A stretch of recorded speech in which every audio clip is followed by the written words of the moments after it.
प्यारे बच्चों, स्वागत है आपका English language and literature code 184 CBSE class 10 first term के सिलेबस में। आज हम आपकी फर्स्ट बुक फर्स्ट फ्लाइट का chapter number 4 from the diary of Anne Frank start कर रहे हैं। थोड़ा इस चैप्टर में कुछ ज़्यादा इंपॉर्टेंट बातें हैं जो हमारे एग्जाम में पूछी जाती हैं, इसलिए मैंने इसको 2 पार्ट्स में डिवाइड किया है। आज मैं फर्स्ट पार्ट की वीडियो बना रही हूँ, नेक्स्ट पार्ट की वीडियो भी मैं जल्द ही अपलोड करूँगी। और आप लोग बेटा लाइक करते रहिए, शेयर करते रहिए और अभी तक अगर आपने चैनल सब्सक्राइब नहीं किया है, तो आप सब्सक्राइब भी कर लीजिए। चलिए बेटा स्टार्ट करते हैं। चैप्टर का नाम है from the diary of Anne Frank और जैसे कि आपको नाम से ही समझ आ रहा है कि एनी फ्रैंक ने ही लिखा है। तो एनी फ्रैंक जो थी एक छोटी लड़की थी जिसकी जो डेथ थी वो 16 इयर्स में हो भी गई थी और उसकी ये जो बुक है उसने एक अपनी वो पर्सनल डायरी मेंटेन किया करती थी। उस डायरी में वो अपनी पर्सनल बातें लिखा करती थी। तो उसकी डेथ के बाद उसके फादर ने वो डायरी देखी तो उनको लगा कि ये तो बहुत अच्छा लिखा है एनी ने।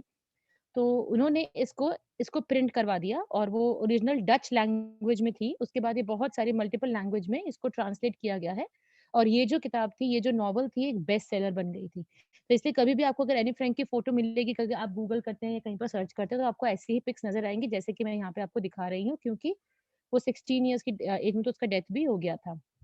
उसके बाद हम कुछ वर्ड्स पढ़ते हैं जो हमारे चैप्टर में हमारे पास आने वाले हैं। तो चैप्टर को समझने से पहले हमें इनके मीनिंग्स का पता होना ज़रूरी है। पहला वर्ड है म्यूज़िंग। म्यूज़िंग का मतलब होता है जब आप डीप थॉट में हो, आप कुछ गहरी सोच कर रहे हैं। अब एक ऐसा पीरियड चल रहा है आपकी लाइफ़ में जो आप बहुत सिर्फ़ सोचने में निकाल रहे हैं, उसको कहते हैं कि आई एम म्यूज़िंग डीपली। कन्फाइड अगर आप किसी से अपने सीक्रेट्स बहुत ईज़िली शेयर कर पाते हैं, किसी ऐसे इंसान से जिससे आप अपने सीक्रेट शेयर कर पाएँ, उसको बोलते हैं कि I confide in this person. That means कि मैं इस आदमी से अपनी जो सीक्रेट्स हैं वो शेयर कर सकता हूँ। लिस्टलेस होता है इनएक्टिव, जिसके अंदर कोई शक्ति नहीं है, एक्टिव नहीं है, वो लेथार्जिक फील कर रहा है, वीक फील कर रहा है।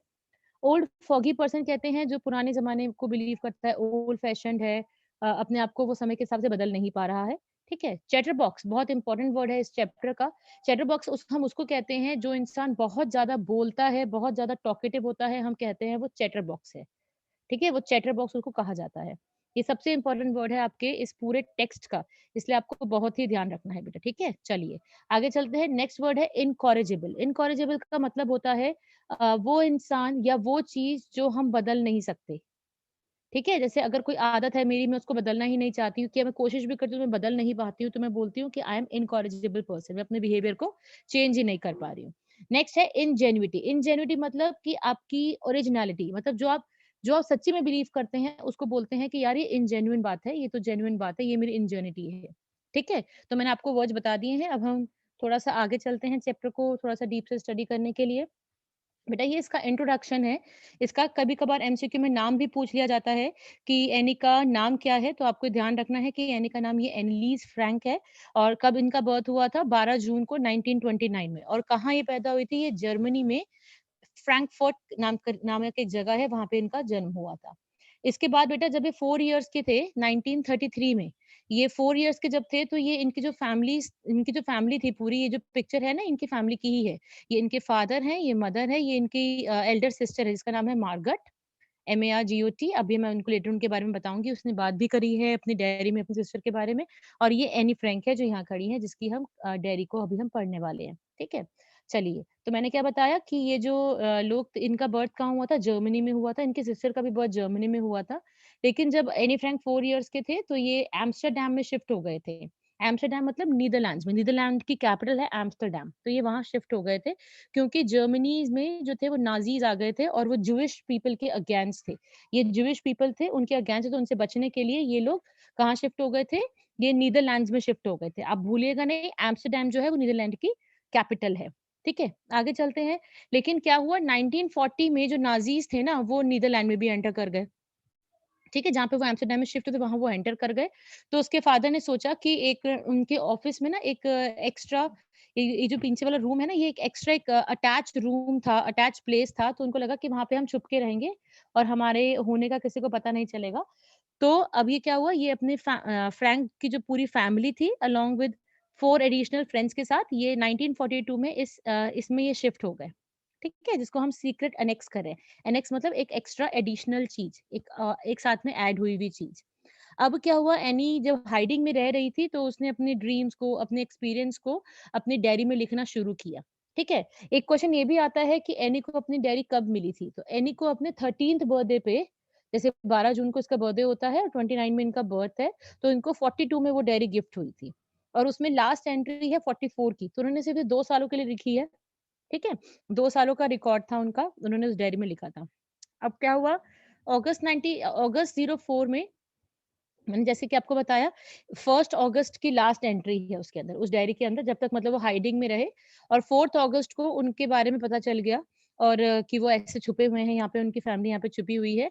उनको वहाँ से अरेस्ट कर लिया गया और उनको कंसंट्रेशन कैंप में भेज दिया गया और कंसंट्रेशन कैंप में जाने के बाद, कुछ ही समय के बाद उनको बीमारी हो गई जिसको बोलते हैं टाइफस, एक कीड़ा होता है, उसके काटने से हो जाती है। स्किन पे वो कूड़ा कीड़ा एग्ज़िस्ट करता है, ठीक है? तो वो उनको बीमारी हो गई और उनकी डेथ हो गई, ठीक है? तो ये बहुत छोटे लाइफ स्पैन के लिए जिए हैं।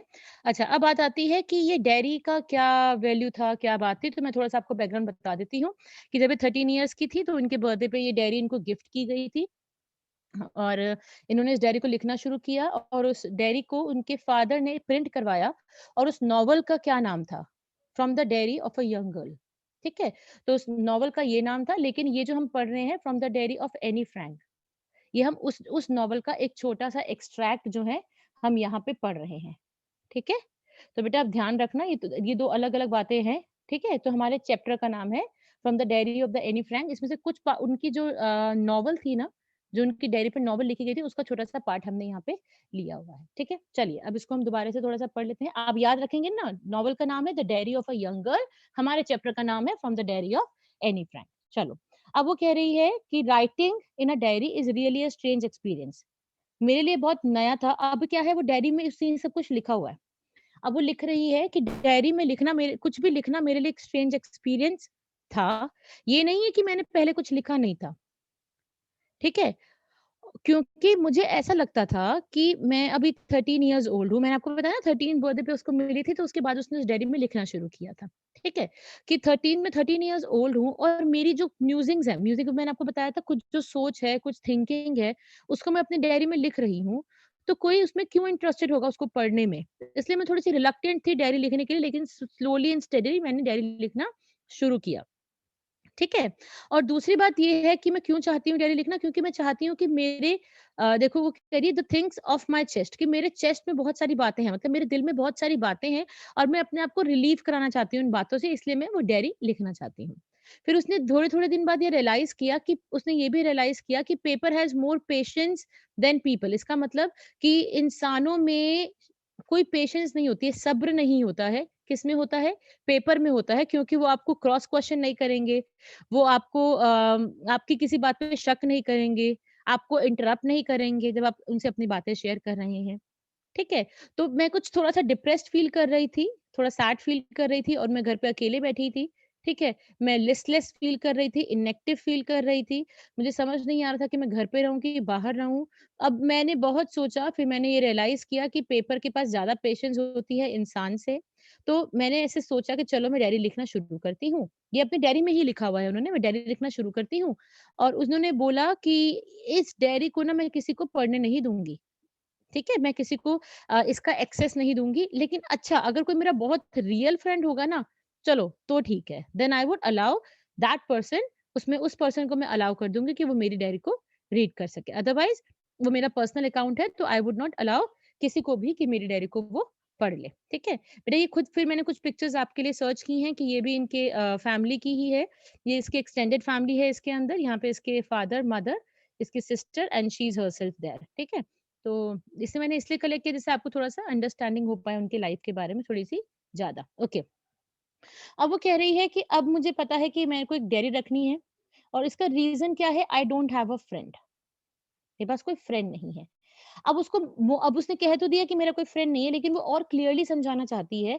अब ये मत समझना कि एक 13 इयर्स ओल्ड जो गर्ल है वो बिल्कुल अकेली है इस वर्ल्ड में। नो, मेरे पास मेरे बहुत लविंग पेरेंट्स हैं। मेरी एक 16 ईयर ओल्ड सिस्टर है, जैसे मैंने आपको स्टार्टिंग में बताया था। और अराउंड 30 पीपल हैं जिसको मैं फ्रेंड्स कह सकती हूँ। और मेरा बहुत अच्छी फैमिली भी है।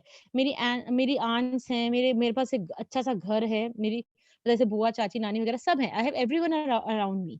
ठीक है? बट क्या नहीं है, I don't have a true friend, that is the basic problem, कि मेरे पास एक सच्चा मित्र नहीं है। ठीक है? तो जब भी मैं सोचती हूँ कि all I think about when I am with friends, कि मुझे लगता है कि जब भी मैं और दोस्तों के पास होती हूँ तो मुझे लगता है कि चलो मुझे अपना टाइम जो है उसको एन्जॉय करना है, उनके साथ मस्ती करनी है, लेकिन मैं कभी भी ना अपनी बातों को किसी फ्रेंड के साथ शेयर नहीं कर पाती हूँ। इसलिए मुझे अच्छा लगा कि मैं डायरी में लिखना स्टार्ट करूँ, ठीक है? चलिए इसको इरेज़ करते हैं, फिर आगे बढ़ते हैं। ठीक है? तो जब भी मैं अपने फ्रेंड्स के टाइप होती हूँ प साथ होती हूँ, तो मैं सिर्फ़ उनसे ऑर्डिनरी बातें कर पाती हूँ। मैं उनसे कभी भी ना अपनी क्लोज़र बातें नहीं कर पाती। ये मेरी प्रॉब्लम है, किसी और की प्रॉब्लम नहीं है कि मैं किसके साथ कन्फाइड नहीं कर सकती। मैंने आपको स्टार्टिंग में बताया, कन्फाइड मतलब जब अपनी कोई सीक्रेट आप किसी के साथ शेयर करते हैं, उसको आप बोलते हैं कि I can confide in that person. लेकिन मेरी ये प्रॉब्लम है कि मैं कन्फाइड कर ही नहीं सकती। इसीलिए मैं अपनी आदतों को बदल भी नहीं सकती। This is why I started the diary, और ये एक बहुत बड़ा रीज़न है कि मैंने क्या किया है, मैंने डायरी लिखना शुरू कर दिया है। ठीक है? सबको समझ आ गया होगा। अब हम नेक्स्ट पढ़ते हैं। बेटा ये जो यहाँ पे मैंने मैप लिया है, ये भी आपको समझाने के लिए लिया था कि ये जर्मनी है, देखो इसका बर्थ यहाँ हुआ था। उसके बाद दे शिफ्टेड टू नीदरलैंड्स। देखो ये इनका नेबरिंग कंट्री, यहाँ पे शिफ्ट हो गए थे। फिर वो यहाँ पे हाइडिंग में गए थे, लेकिन उसके बावजूद भी कुछ नहीं हो पाया, दे वर कॉट, वो पकड़े गए थे। चलिए। अब दूसरी बात वो कह रहे हैं कि अब ये मेरी लॉन्ग अब मेरे को फ्रेंड तो चाहिए था अपनी लाइफ में 2, मेरे पास बहुत सारे फ्रेंड्स हैं, लेकिन एक ट्रू फ्रेंड तो मेरी डायरी ही है। ठीक है? इसलिए मैं इसके अंदर ना मैं डे टू डे वाली बातें नहीं लिखने वाली हूँ। I do not want to jot down the facts in this diary. मैं फैक्ट्स नहीं लिखने वाली हूँ। जैसे और लोग करते हैं ना कि ये फैक्ट है कि चलो इस डेट पे मैं ये करने वाली हूँ, उस डेट को मैंने ये किया। नहीं, ऐसा कुछ नहीं लिखने वाली हूँ। मैं इसको अपना एक फ्रेंड कंसीडर करने वाली हूँ। इसीलिए मैंने अपनी डायरी को नाम भी दिया है, और वो क्या बोलती है अपनी डायरी को? She calls it kitty. वो अपनी फ्रेंड को किटी बोलती है। अब वो क्या कह रही है? अभी वो कह रहे कोई और जो है ना, जो भी मैं बातें करती हूँ अपनी डायरी से, कोई और नहीं समझ पाएगा। अगर मैंने डायरेक्टली प्लंज इन किया, प्लंज मतलब होता है जंप किया। डायरेक्टली मैंने जंप करके बातें शुरू कर दी या अपने सीक्रेट शेयर करना शुरू कर दिया। तो इससे पहले मैं अपनी डायरी से क्या शेयर करना चाहती हूँ? मैं अपनी फ्रेंड किटी से, किटी मतलब मैं अपनी डायरी को बताना चाहती हूँ मेरी फैमिली के बारे में। ठीक है? तो उसने अपनी फैमिली के बारे में बताना शुरू किया कि मेरे फादर जो है वो बहुत एडोरेबल फादर है, वो मुझसे बहुत प्यार करते हैं, मैं भी उनसे बहुत प्यार करती हूँ। उन्होंने मेरी मदर से शादी करी थी जब वो 36 इयर्स के थे। तो बेटा ये थोड़ा-सा फैक्ट्स को याद कर लीजिए, क्योंकि माइट बी ऐसा क्वेश्चन आपके एग्ज़ाम में आ जाए, एमसीक्यू पेपर है, कुछ भी आ सकता है। और मेरी मदर की जो एज थी उस टाइम पे 25 थी। मेरी सिस्टर का बर्थ भी फ्रैंकफर्ट में हुआ था 1926 में, और मेरा बर्थ हुआ था 1929 में, मेरा भी जर्मनी में फ्रैंकफर्ट में ही मेरा बर्थ हुआ था। तो इनकी बर्थ डेट्स भी आप थोड़ा-सा दिमाग में रखेंगे तो अच्छा रहेगा। अब वो कह रही जब मैंने आपको स्टार्टिंग में बताया था टिल 4 इयर्स वो वहीं थी, ठीक है? फिर वो 1933 में कहाँ शिफ्ट हो गए थे? हॉलैंड में। अब हॉलैंड आपको लग रहा होगा नया वर्ड कहाँ से आ गया? बेटा जो नीदरलैंड है ना, इसी को हॉलैंड कहते हैं, ठीक है? वो जर्मनी से नीदरलैंड में शिफ्ट हुए थे ना, तो इसका मतलब वो हॉलैंड में शिफ्ट हुए थे, और बेसिकली वो कहाँ शिफ्ट हुए थे नीदरलैंड्स में? एम्स्टर्डम में, जो वहाँ की कैपिटल है, ठीक है? अब जो मेरी मदर है जिसका नाम है एडिथ एडिथ हॉलैंडर फ्रैंक, ठीक है? वो मेरे फादर तो पहले ही चले गए थे नीदरलैंड्स, या हॉलैंड बोल सकते हैं या नीदरलैंड्स बोल सकते हैं, सितंबर बाद I was sent to Aachen to stay with our grandmother, sorry मेरी सिस्टर, और मुझे कहाँ भेज दिया गया था? आखेन। मेरी सिस्टर भी गई थी, लेकिन वो बाद में गई थी, लेकिन उससे पहले जब मेरी मदर भी मेरे फादर के पास चले गए थे नीदरलैंड्स में, तो मुझे और मेरी सिस्टर को कहाँ भेज दिया गया था बेटा? ग्रैंडमदर के पास, और मैं मेरी उनकी ग्रैंडमदर कहाँ रहती थी? आकेन में रहती थी। अब ये नाम भी आपको याद रखना है। और मेरी सिस्टर को हॉलैंड भेजा गया दिसंबर में, और उसके बाद then I went in February, ठीक है? और मुझे फ़रवरी में वहाँ पे भेजा, और जब मुझे भेजा गया तो मैं एक बर्थडे प्रेज़ेंट थी मेरी सिस्टर के बर्थडे वाले दिन। इट वाज़ अ प्रेज़ेंट कि मुझे ऐसा भेजा गया कि मेरी सिस्टर को बोला गया कि आज तुम्हारे लिए एक प्रेज़ेंट आ रहा है, और वो कौन था? वो मैं थी। तो बेटा वो बता रही है कि धीरे-धीरे सब जो है नीदरलैंड्स में शिफ्ट हो गए थे या हॉलैंड में शिफ्ट हो गए थे, क्योंकि आपको पता है देयर वर नाज़ीज़ इन जर्मनी, ठीक है? अब हम आगे चलते हैं बेटा नेक्स्ट स्लाइड पे। चलिए, अब हम नेक्स्ट समझेंगे। ओके, अब वहाँ पे नीदरलैंड्स में जाके she started herself in Montessori school. अब वो क्या हुआ, वो मोंटेसरी स्कूल में एडमिशन हुआ उनका, ठीक है? और जब तक मैं 6 इयर्स की थी तब तक मैं स्कूल में थी, ठीक है? मैंने फर्स्ट फॉर्म से स्टार्ट किया था। अब in the 6th form my teacher, जो उनकी टीचर थी उनका नाम था मिसेस कैपरेस, और वो हेड मिस्ट्रेस भी थी वहाँ की, ठीक है? और जब मुझे वहाँ से जाना था तो मेरी टीचर मतलब मिसेस कैपरेस एंड आई, मैं बोथ जो थे हम दोनों बहुत बुरी तरह से रो रहे थे, और हमने एक-दूसरे को हार्ट ब्रेकिंग फेयरवेल दिया। फेयरवेल होता है जब हम कहीं से जा रहे हैं जुदा होके, तो हम उसको फेयरवेल बोलते हैं। तो हार्ट ब्रेकिंग का मतलब है हमारा दिल टूट रहा था और हम लोग रो रहे थे। बेटा ये एनी फ्रैंक की डायरी है जो यहाँ पे इसका पिक्चर आया हुआ है, और यही एनी फ्रैंक की ही एक क्लास है जहाँ पे इसमें से ही एक बच्चा एनी फ्रैंक है और इसके मोंटेसरी स्कूल का एक ये पिक्चर है जो मैंने आपके लिए कलेक्ट किया है। चलिए आगे चलते हैं। अब क्या हुआ 1941 में पहुँच गए, वहाँ पे उनकी ग्रैंडमा बहुत इल हो गई थी, उनकी कोई ऑपरेशन हुआ था, इसलिए एनी फ्रैंक का बर्थडे नहीं मनाया गया था। क्योंकि उनकी दादी माँ का ऑपरेशन हुआ था। 1942 जनवरी में इनकी ग्रैंडमदर की डेथ हो गई थी। फिर उस साल जब जून में मेरा बर्थडे आया तो बहुत अच्छे से सेलिब्रेशन हुआ क्योंकि पिछली बार ग्रैंडमदर के ऑपरेशन की वज़ह से सेलिब्रेशन नहीं हो पाया था। ठीक है? अब वो कह रही ठीक है, अब मैंने आपको अपनी डायरी को सारी कहानी बता दी है फादर के बारे में, मदर के बारे में, सिस्टर के बारे में, कैसे मैं जर्मनी में पैदा हुई, कैसे मैं नीदरलैंड्स पहुँची। अब मैंने और मेरी ग्रैंडमदर की तबीयत खराब थी, मिसेज़ कपरेस जो एक टीचर है उनके बारे में भी बता दिया है, ठीक है? उसके बाद वो कह रही है अब हम 4 जने हैं, दैट मीन्स फादर, मदर, उनकी सिस्टर मार्गरेट और वो खुद। अब ये प्रेज़ेंट डेट आ गई है 20 जून, अब उनको डायरी कब मिली थी? 12 जून को मिली थी। 12 जून 1942 में जब वो 13 इयर्स के हुए थे, उनके बर्थडे पे उनको वो डायरी मिली थी। अब 20 जून आ गया है, इतना इतना उन्होंने मतलब 12 जून से लेकर 19 जून तक उन्होंने इतना सब कुछ लिखा अपनी डायरी में। अब 20 जून से वो अपने आप को डेडिकेट कर रही हैं अपनी डायरी के लिए क्योंकि वो उसकी ट्रू फ्रेंड है जिसको उन्होंने नाम दिया है किटी। ठीक है? अब आप देखते हैं, अब उन्होंने नेक्स्ट चीज़ क्या लिखी है इसके ऊपर बेटा, ध्यान से सुनेंगे। अब देखो बेटा यहाँ पे वो मेंशन भी करेगी डेट। 20 जून की ये डेट है 1942 की और वो कैसे अपनी डायरी को बुला रही है डियरेस्ट किटी। ठीक है? ये क्लासरूम का पिक्चर मैंने ऐड किया है, यहाँ पे आपको पता चलेगा क्यों। अब वो क्या कह रही है कि अब जो पूरी क्लास में जो बच्चे थे, अब वो एक इंसिडेंट बता रही है अपने स्कूल का, ठीक है? अब पूरे स्कूल में क्या हो रहा है, सारी जो पूरी क्लास है ना, वो क्वैकिंग इन इट्स बूट्स मतलब वो बहुत ट्रबल्ड है, बहुत परेशान है, बहुत चिंता में है। और चिंता क्या है? क्योंकि अभी क्या आने वाला है, फोर्थ कमिंग मीटिंग। फोर्थ मतलब आने वाली है एक meeting in which teachers will decide who will move up to the next form and who will be kept back. वो कह रही है अब जो है पीटीएम है, फाइनल पीटीएम है और टीचर जो है वो बताने वाली है पेरेंट्स को कि कौन-सा बच्चा फेल हो गया है और जो आगे प्रमोट होगा और कौन-सा बच्चा जो है वो इसी क्लास में रहने वाला है। तो अब जो पूरी क्लास में बच्चे हैं वो बहुत ज़्यादा they are quaking in its boot मतलब वे बहुत ज़्यादा चिंता में हैं, परेशान हो रहे हैं। ठीक है? अब कह रहे पूरी हाल्फ ऑफ द क्लास जो है वो उन्होंने बेट लगा लिए हैं कि भैया ये जाएगा, ये नहीं जाएगा। और इसकी फ्रेंड है एक जीएन नाम की और ये एनी फ्रैंक है आई जो है, तो वो दोनों हँस रहे हैं। वो किस पे हँस रहे हैं? 2 बॉयज़ पे हँस रहे हैं। बॉयज़ के नाम हमें क्या दे रखे हैं उसने अपनी डायरी में देखो बेटा जब हम कुछ अपनी डायरी में पर्सनल बातें लिखते हैं तो हम पर्सनल वर्ड्स भी यूज़ करते हैं। अगर मेरी डायरी है, अगर मेरी डायरी आप पढ़ेंगे तो आपको समझ ही नहीं आएगा कि मैंने क्या लिखा हुआ है, किसका नाम लिखा हुआ है। ऐसे ही एनी की डायरी है तो उसने कुछ निकनेम्स लिख रखे हैं जो ये क्लास में बुलाते होंगे अपने बच्चों को, अपनी क्लास के मेट्स को। तो उसने लिखा हुआ है कि सीएन और जैक्वेस 2 बॉयज़ थे, हम उनके ऊपर हँस रहे थे।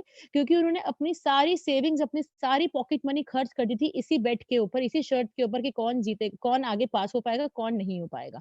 और क्लास में सिर्फ कैसी आवाज़ें आती रहती थी, तुम पास हो जाओगे, नहीं तुम पास नहीं होगे, नहीं मैं तो हो जाऊँगा, नहीं तुम तो नहीं हो पाओगे। ऐसे करके ही आवाज़ें क्लास में घूमती रहती थी, सारे बच्चे यही बातें करते थे। अब क्या हुआ, मेरी फ्रेंड ने उनको प्लीडिंग ग्लांसेस दिया, उनको बोला कि अरे यार चुप हो जाओ ना और मैंने उनको गुस्सा दिखाया, लेकिन कोई फ़ायदा नहीं हुआ, सब यही बातें कर रहे जा रहे थे। ठीक है, अब एनी फ्रैंक कह रही है अपनी डायरी से बात करते हुए कि अगर मैं तुम्हें बोलूँ तो मेरी क्लास में सारे मोस्ट ऑफ द स्टूडेंट्स जो है मेरी क्लास में डमी के जैसे हैं। डमी कैसा होता है देख रहे हैं आप किसी मॉल वॉल में डमी खड़ी होती है शॉप के बाहर, अब डमी तो ना कुछ रिएक्ट करती है, तो वो कह रही है कि मेरी क्लास में बहुत सारे डमी हैं, मतलब 1/4 क्लास ठीक है? 1 का चौथा हिस्सा जो है वो डमीज़ हैं और उनको प्रमोट नहीं करना चाहिए, उनको नेक्स्ट क्लास में नहीं डालना चाहिए। लेकिन टीचर्स जो है ना वो अनप्रेडिक्टेबल क्रीचर्स हैं। अनप्रेडिक्टेबल का मतलब क्या होता है? जिनके बारे में हम कुछ कह नहीं सकते कि वो क्या करेंगे, कि क्या नहीं करेंगे। मैं मानती हूँ मेरी क्लास में डमीज़ है लेकिन टीचर का कुछ नहीं पता, टीचर्स तो कुछ भी कर सकती हैं। हो सकता है वो उनको भी पास करके आगे प्रमोट ही कर दें। इसलिए मैं कुछ कहना नहीं चाहती। और दूसरी बात वो कह रही है कि मैं गर्ल्स के लिए वरीड नहीं हूँ। I am not worried about girls और मेरे बारे में। ठीक है? लेकिन एक एक सब्जेक्ट है मैथ्स जिससे मुझे थोड़ा-सा डर लगता है। लेकिन एनीवे आई हैव नथिंग अब मैं कुछ नहीं कर सकती, मेरे पास कोई चारा नहीं है, सिर्फ़ किसके कि मुझे वेट करना है, ठीक है?